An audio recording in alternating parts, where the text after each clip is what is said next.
Good evening students. हमने last बात की थी पोलन ग्रेन की स्ट्रक्चर की। अब हम बात करते हैं इसके बाद की इवेंट्स की। देखो एक मैं यहाँ पर एक सीरीज़ बना रही हूँ, उसको याद रखना कि डेवलपमेंट प्लांट्स के अंदर किस तरह के से होती है। देखो यहाँ पर प्लांट्स के अंदर स्पोरोफाइट से बनेगा स्पोर, स्पोर से बनेगा गैमेटोफाइट और गैमेटोफाइट से बनेगा गैमेट्स। ठीक है, ये सीरीज याद रखना कि यहाँ पे इस तरह से डेवलपमेंट होती है कि स्पोरोफाइट से स्पोर की फॉर्मेशन होगी, उसके बाद गैमेटोफाइट की, उसके बाद गैमेट। डायरेक्ट गैमेट्स नहीं बनते हैं। ठीक है, तो अगर आप लोगों को याद हो तो कि हमने बात की थी कि जो प्लांट्स होते हैं मोस्टली उनके अंदर हैप्लोडिप्लॉन्टिक लाइफ होती है। तो ये क्योंकि दो अलग अलग फेज आते हैं, स्पोरोफाइट और गैमेटोफाइट।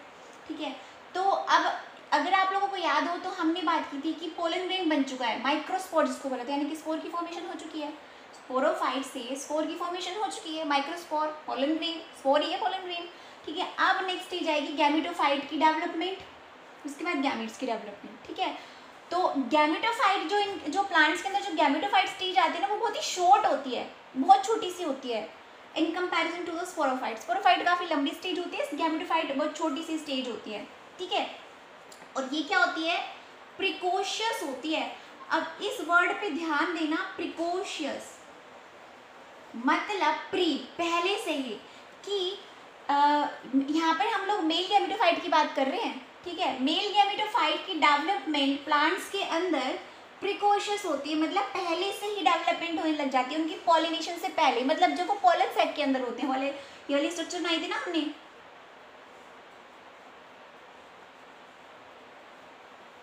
कि जब ये पॉलन सैक के अंदर होता है ना, स्पोर बन रहा होता है, उसी टाइम पर स्पोर बनते बनते डाइसेंस भी नहीं हुआ एंथर का, तभी गैमेटोफाइट की भी डेवलपमेंट वहीं पर स्टार्ट हो जाती है, पहले ही प्रिकॉशियस। ठीक है, पॉलिनेशन से पहले, तो इसलिए प्रिकॉशियस का नाम देते हैं। ओके, तो यहाँ पर हम लोग बात करने वाले हैं मेल गैमेटोफाइट की स्ट्रक्चर कैसी होती है, उसकी डेवलपमेंट किस तरह से होती है। ओके, देखो वैसे तो असल में जो पोलन ग्रेन होता है, माइक्रोस्पोर, मेल स्पोर जो है, वही असल में एक इमेच्योर मेल गैमेटोफाइट का काम करता है। मतलब वो मेल गैमेटोफाइट है लेकिन इमेच्योर फॉर्म में, क्योंकि गैमेटोफाइट वही बनाएगा। इमेच्योर मेल गैमेटोफाइट असल में माइक्रोस्पोर ऑर्गेन से पोलन ग्रेन ही होता है।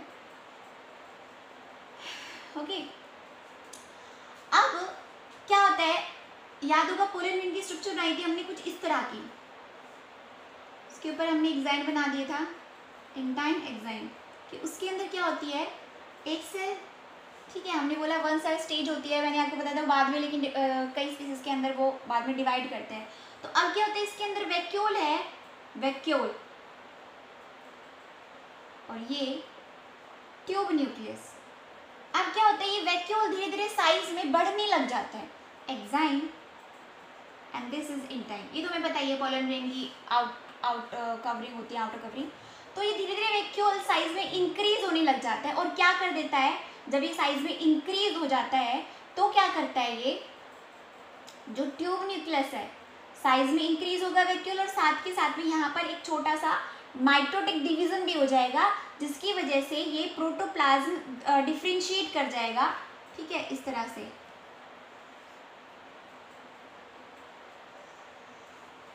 वैक्यूल धीरे धीरे बड़ा होगा, और यहाँ पर जो वैक्यूल बढ़ने की वजह से जो प्रोटोप्लाज्म है, मतलब इसके अंदर प्रोटोप्लाज्म का लिविंग मैटर, साइटोप्लाज्म का जो लिविंग मैटर है, वो दो डिफरेंशिएट कर जाएगा, दो उसके अंदर सेल के अंदर,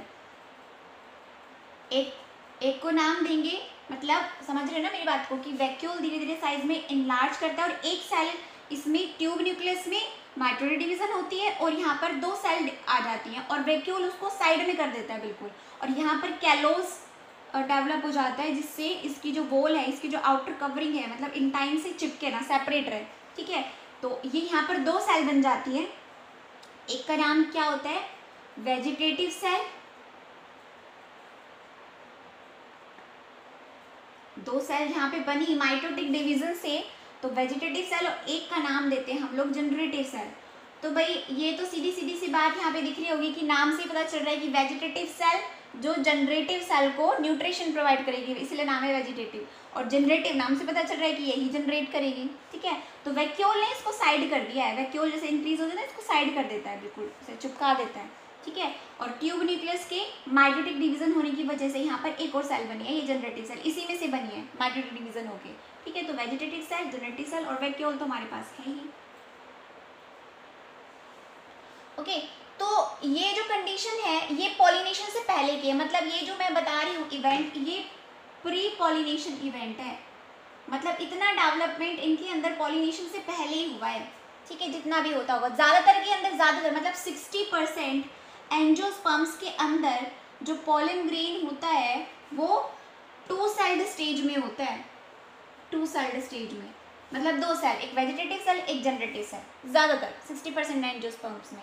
ठीक है, लेकिन कुछ एक स्पीसीज ऐसी भी होती है जिनके अंदर क्या होता है 3 सेल्ड स्टेज आ जाती है, कुछ स्पीसीज के अंदर 3 सेल्ड स्टेज। कैसे कि जो जनरेटिव सेल है वो फर्दर इसके अंदर क्या होगी, डिवीजन होगी, मियोसिस, और क्या बन जाएंगे, 2 मेल गैमीट्स बन जाएंगे। जेनेटिव सेल के अंदर क्या होगी, मियोसिस होगी, हमें पता है गैमीट्स जो बनते हैं वो मियोसिस से बनते हैं, और इनके अंदर 2 मेल गैमीट्स आ जाएंगे।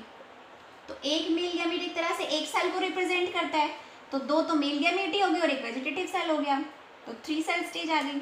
ठीक है, लेकिन ये कुछ एक स्पीसीज के अंदर होता है, अदरवाइज ज़्यादातर जो स्पीसीज हैं, ज़्यादातर जो केसेस हैं एंजियोस्पर्म्स में, उसमें 3 सेल्ड स्टेज पॉलिनेशन के बाद आती है, पॉलिनेशन से पहले 2 सेल्ड स्टेज ही रहेगी। ठीक है, तो अब बात करते हैं तो प्री पॉलिनेशन इवेंट के बारे में बात होगी। अब पोस्ट पॉलिनेशन की, पॉलिनेशन होने के बाद क्या होता है, अब हमें पता है, जिसके बारे में हम बात भी करेंगे थोड़ा सा डिटेल में, कि जो पॉलिनेशन है वो क्या होती है, पोलन ग्रेन का ट्रांसफर होना स्टिग्मा के ऊपर, फीमेल रिसेप्टिव पार्ट के ऊपर। तो पॉलिनेशन हो गई और क्या हुआ,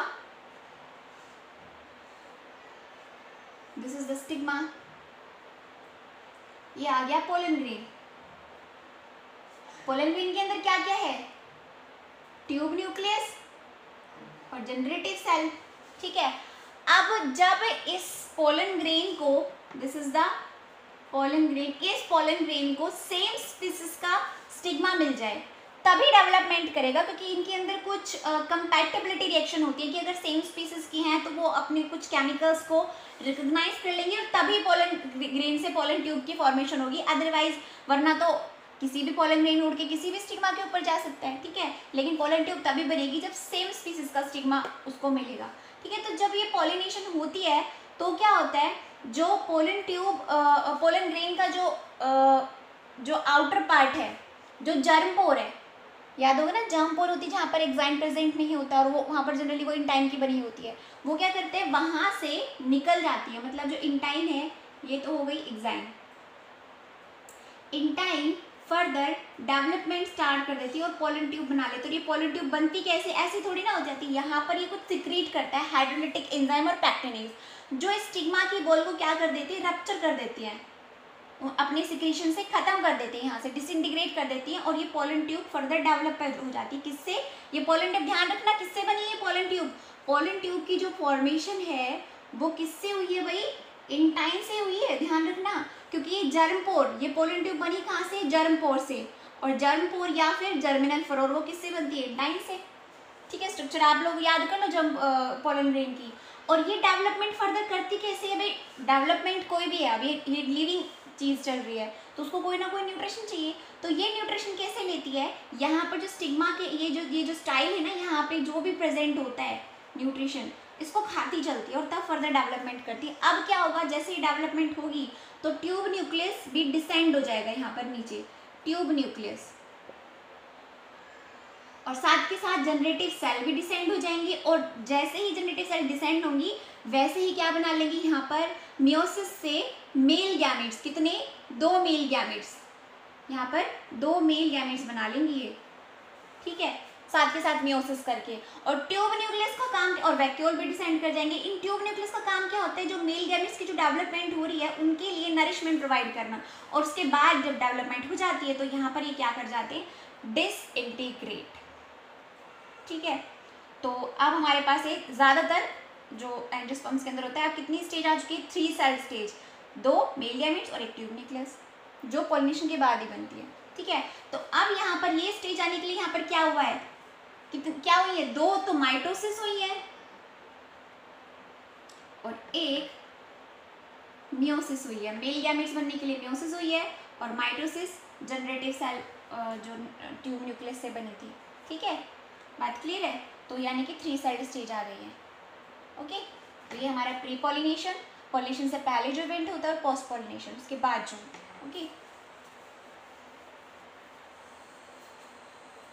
अब हम जो फर्दर टॉपिक करेंगे वो हम करेंगे फीमेल रिप्रोडक्टिव पार्ट का, उसके बाद फर्दर बात करेंगे। ओके।